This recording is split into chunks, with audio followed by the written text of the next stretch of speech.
Hello friends, welcome back to our channel. గత దశాబ్ద కాలంలో అంతర్జాతీయ చమురు గిరాకీ వృద్ధిని చైనానే ముందుండి నడిపించింది. వచ్చే దశాబ్దంలో మాత్రం భారత్ పనిచేస్తుందని మూడీస్ రేటింగ్స్ తన తాజా నివేదికలో పేర్కొంది. ప్రపంచ చమురు వినియోగదారుల్లో చైనా, భారత్ వరుసగా 2-3 స్థానాల్లో ఉన్న సంగతి తెలిసిందే. అయితే ఆ రెండు దేశాల్లో గిరాకీ వృద్ధి విషయంలో అంతరాలున్నాయని తెలిపింది. గిరాకీ వృద్ధి దిగుమతిపై ఆధారపడటం భారత్లో ఎక్కువగా ఉండబోతోంది. చైనాతో పోలిస్తే వచ్చే దశాబ్దంలో భారత్లోనే గిరాకీ వృద్ధి వేగంగా ఉండనుంది. చైనా ఆర్థిక వ్యవస్థ మందగమనం బారిన పడటం, అదే సమయంలో విద్యుత్ వాహనాల వ్యాప్తి ఆ దేశంలో ఎక్కువ కావడంతో అక్కడ చమురుకు గిరాకీ తగ్గనుంది.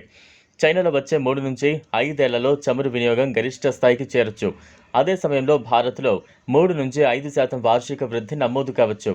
రెండు దేశాలు చమురు గ్యాస్పై భారీగా ఆధారపడ్డవే అయినా చమురు దిగుమతులపై చైనా ఆధారపడడం తగ్గుతుంది. దేశీయంగా ఉత్పత్తి పెరగడం, అనిశ్చితుల మధ్య గిరాకీ తగ్గడం ఇందుకు నేపథ్యం. ముఖ్యంగా చైనా జాతీయ చమురు కంపెనీలు భారత చమురు కంపెనీలతో పోలిస్తే వచ్చే 3 నుంచి 5 ఏళ్లలో ఉత్పత్తి వృద్ధిలో ముందు ఉండనున్నాయి. ఎన్ఏసీలు తవ్వకం, అభివృద్ధిపై భారీగా పెట్టుబడులు పెడుతున్నాయి.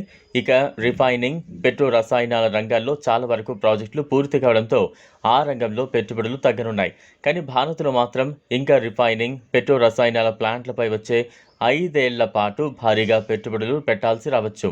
దేశీయ చమురు, గ్యాస్ ఉత్పత్తిపై భారత్ ఎన్ఓసీల ప్రణాళికలు బాగున్నా అమలు జరగాల్సి ఉంది. భారత్లో కర్బన నియంత్రణ ఇంకా పూర్తి స్థాయిలో జరగలేదు.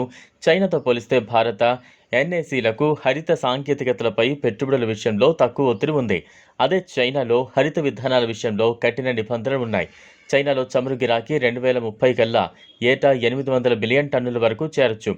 ఆర్థిక వృద్ధి మందగమనానికి తోడు ఆ దేశం స్వచ్ఛ ఇంధనం వైపు మళ్లుతుండడంతో చమురు గిరాకీ వృద్ధిపై ప్రభావం పడుతుంది.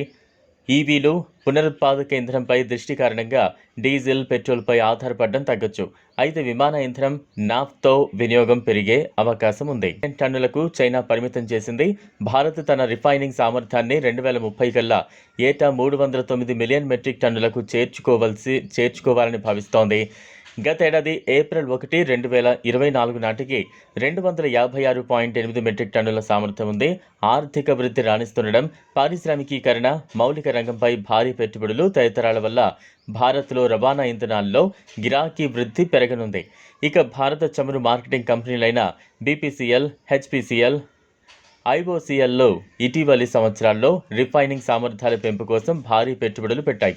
ఇక గ్యాస్ గిరాకీ వృద్ధి విషయంలోనూ చైనాతో పోలిస్తే భారత్లోనే కాస్త అధికంగా నమోదు కావచ్చు.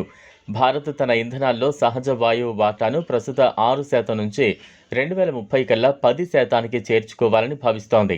ఎరువులు, పెట్రో రసాయనాలు వంటి పారిశ్రామిక రంగాల విస్తరణకు తోడు పట్టణ, పాక్షిక పట్టణ ప్రాంతాల్లో సహజ వాయు వినియోగం పెరుగుతుండడంతో 2030 కల్లా ఏటా 4 నుంచి 7% మేర గిరాకీ వృద్ధి నమోదు కావచ్చు. షేర్ చేయండి, ఛానల్ను సబ్స్క్రైబ్ చేసుకోండి. Thanks for watching.